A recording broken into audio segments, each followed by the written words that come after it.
बोलिए सच्चे दरबार की जय हो। जयकारा मुरथल दरबार का बोलिए केसरमल बावरी महाराज की जय हो।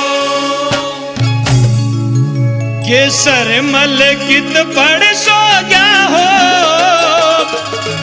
डेरू बाज रहे ड्योड़ी पे।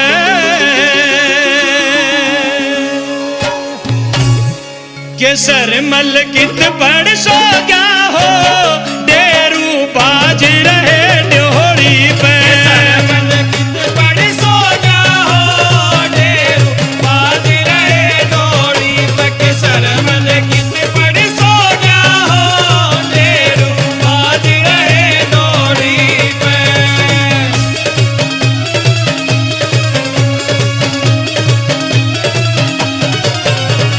तेरे भवन में भगत खड़े से, तेरे भवन में भगत खड़े से। ओ तेरे भवन में ये भगत खड़े से।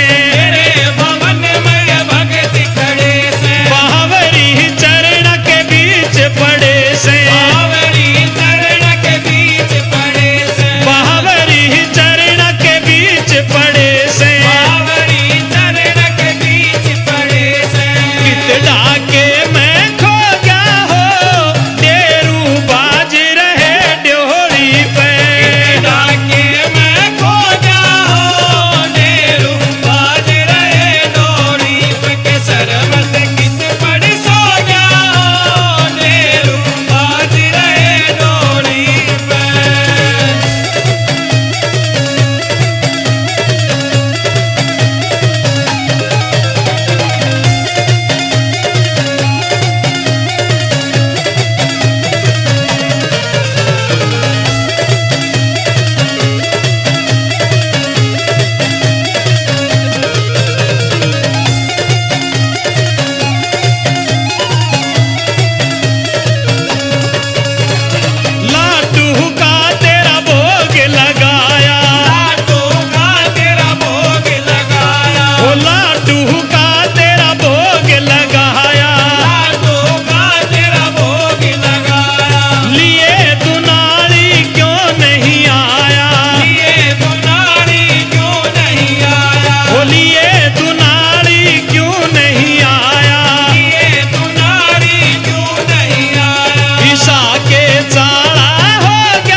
पंचमुखी तेरे दर्शन करने, पंचमुखी तेरे दर्शन करने, पंचमुखी हो तेरे दर्शन करने, पंचमुखी